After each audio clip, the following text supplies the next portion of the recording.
Swalwell dates from the medieval period. The population increased rapidly with the development of coal and the opening of Ambrose Crowley's ironworks in 1707. This map shows the expansion of Crowley's third iron village from 1707 to 1850. The iron village became a manufacturing centre for a wide range of products such as anchors, wheel hubs, chains, smoothing irons, door knockers, hammers and heavy cannon. Railways and the establishment of riverside industries near the mouth of the River Derwent brought further progress, and by 1914 the population had risen to 4,000. Industries along the river included a lamp black factory, shovel making, fire brickworks and engineering. Further industrial development included a brass foundry, a brewery, a paper mill and many small supporting industries. Little Supermarket stands on the site of the old paper mill where the mill chimney survives, standing majestically in the car park.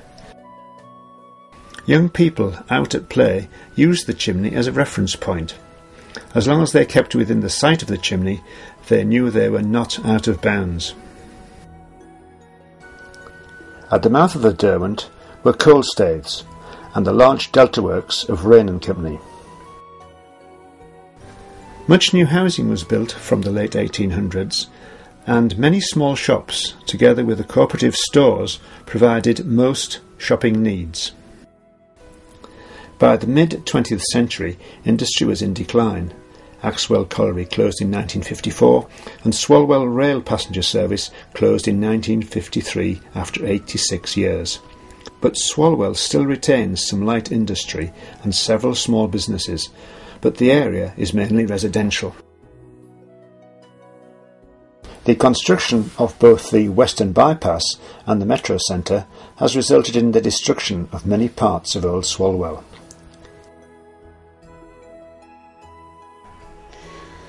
It was quite sad because we lived in Hood Street and you could see it all going on, and it's never ever been the same. We've got nothing now, nothing much in Swalwell. Got the lovely Metro Centre, of course, and you move with the times, I suppose. I've got nice fond memories of Swalwell, yes. We start Swalwell Memories here in Napier Road with Nancy Gillespie, who was born on the 4th of April 1909 at number 1 Napier Road, next to the Presbyterian Church. I was brought up to go to the Presbyterian Church, and actually in those days your life was spent connected with church activities, socials, choir practices, concerts. There was always something going on. And in those days there were 6 churches. But your life, everything was organised round activities at the church. And then as I got older, the church activities changed, and I would be a Sunday school teacher. And we took the children in those days to the Ebenezer Chapel. And that was the Sunday school. And then it started, of course I was getting old, I was a young lady then, and I would have socials in the Ebenezer Chapel. And until there was a platform upstairs. And one day somebody came right through, the floor came away, and that put an end to that. The Ebenezer Chapel was located at the bottom of Napier Road, on the site now occupied by the white-faced building. The chapel opened in 1750 and remained a place of worship and community activities for 226 years. The chapel was demolished in 1976. John Wesley, the founder of Methodism, preached at Swalwell in 1747 and in 1757. One of the most notable ministers, the Reverend William Dryborough, practised here from 1890 to 1906. His daughter Margaret, born in 1890, became a teacher and later at the age of 29 worked as a missionary in China. During the Second World War, after the fall of Singapore in 1942, she was found in Sumatra in a Japanese prisoner of war camp for women and children. In December 1997, the film Paradise Road was released, telling the story of the women and children's struggle to survive horrific times at the hand of their captors. Pauline Collins played the part of Margaret Dryborough. And then we used to go up to the dam head for pleasure. And people used to come out of towns. It didn't need to go to the coast, they used to come to the dam head. But I remember the First World War. Well, what I can remember about that, I can remember my eldest brother going away. And neighbours coming in to wish him good luck before he went, because the feeling, if you went to the war, that was it. And everybody was in tears. I do remember that. And the night before he went away, I helped him put his puttees on and polished his buttons on his uniform. And then the next day, I can picture Mum and Dad taking him to the station. In those days, I was at school then, you see. I would just be 5 or 6. And every day, every time when you went to school, there was either, hey, my dad's been killed, my uncle so-and-so's missing, and that was the topic at school. The sadness of, you know, standing in the schoolyard at Swalwell, looking over the Tyne, you know, and I was sure I saw a Zeppelin. I could see it coming out of the clouds, and it floated back over, and I thought it was over the Armstrong factory, you know.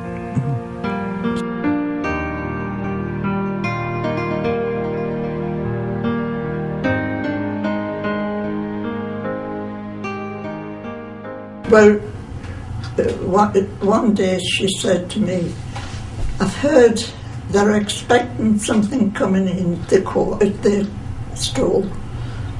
Go down, stand in the queue and see if you can get something. Because I'm going to make a parcel to send to Bill and the war. And so off I went, and I stood in the queue for quite a while. And just as I was going to go into the shop, one of the office staff came down the stairs and announced that the piece had been signed. And everybody was so excited and hugging each other. And then the church bells started ringing and the buzzers. And a man turned to me and he said, "Go home, honey, and tell your mother the war's finished." So I ran away. I went past the Presbyterian church, and I told her. And straight away, she says, "Well, I hope he's all right now." There was an anxious time until you heard from them again. You know, everybody was anxious, wondering if they were going to get their family back. But fortunately, he did eventually come back.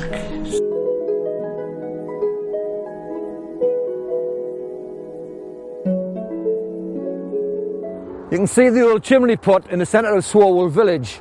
The old barges used to come up, called ships supplied, bringing food to the co-op, because in those days they obviously hadn't wagons, just the horse and cart, but they used barges and boats to bring food into Swalwell. Now, Long Rig and Waterside was under the motorway, where the motorway runs across now. To the left of there was a gut which was man-made into the centre of Swalwell, and it went up as far as the Keelman's Bridge.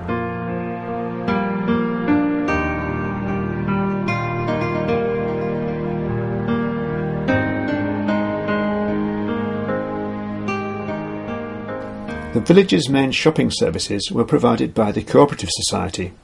The first co-op shop in the village opened in 1864 and operated from a small house in Long Rig.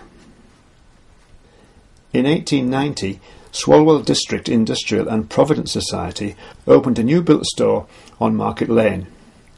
The premises provided butchery and drapery goods, later expanding to include groceries, fruit and vegetables, and shoe store, hardware, pharmacy and banking departments.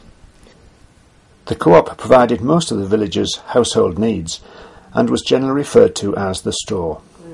I worked in the co-op pharmacy at the age of 15, and we didn't have a telephone, which is unthinkable now. We had to share it with the shop adjoining, you know. We used to get one delivery a day for pharmaceuticals, and if we missed that delivery, we had to wait till the next day.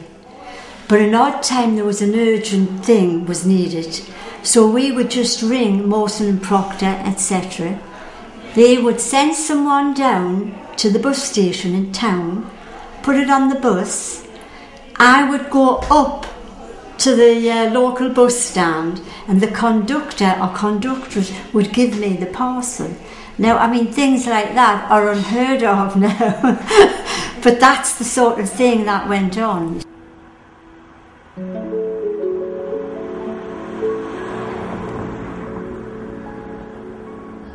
Yes, I know my number. Well, it was 2779, and then later on I added a 2, put a 2 in the front, and it was 2779. That was my cheque number. I remember my mother's, it was 189. Oh yes, you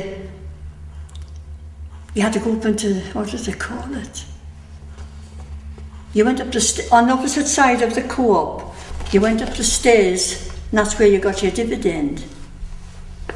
And it was sometimes, well, 1 and something into the pound, if you know how much you'd spent. I remember all the shops in front of it. There was Corporator, Stephen Johnson's, Bodie Armstrong's above us. And then there was the hardware for the co-op, the fruit shop for the co-op. Then you went around the corner to Appleby's fish shop. And then on the other side of the road, the pub is still there. What is it, 3 tons?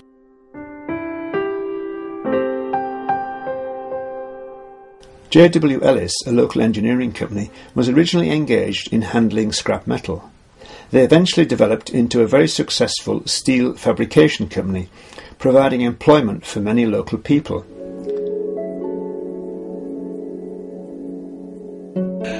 Well, Ellis was originally opened as a scrapyard, but later on they developed into an engineering firm, and it was all bridges, general engineering.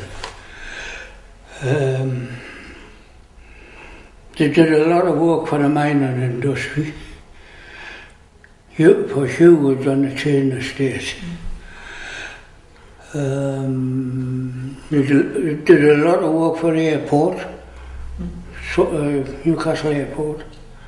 The original tower, control tower, was built by Ellis's and put up by Ellis's. Well, the system they used was they had men that did templates. They had men that followed on from that to marking the steel up. At Ellis's I started off as a plater. I was a marker off, and then I went into that template shop to make templates for to do the steel like. It was being cut by another fella with the driller, drilling holes, put the bolts and all in. And then I was just following on with the last. We used to build a part of it up for a trial, just to make sure that it was all right before it went on to site. Then our engineers went on site and put it up. We made Bailey bridges during the war for the army. You'll have seen them on the telly a lot, with the big panels that they linked together by the men themselves, the soldiers themselves. We made them originally. We had jigs and everything in the factory itself.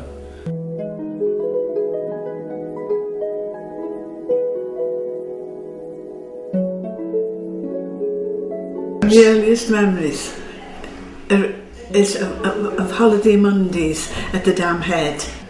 We used to come in Cashara Banks, which was like an open top bus. I don't quite know how near the Dam Head they would get. They would have to put them off on the main road, and it wasn't very far up. It was just behind where the rugby club is now. And all the traders in Swalwell had a little stall where they sold things. And Mrs Davies, who lived on Brewery Bank, she used to make ginger beer. So she was there with her homemade ginger beer. Because a lot of people in Swalwell had little home shops and sold things. I suppose it was to make money. Everybody was poor then, weren't they?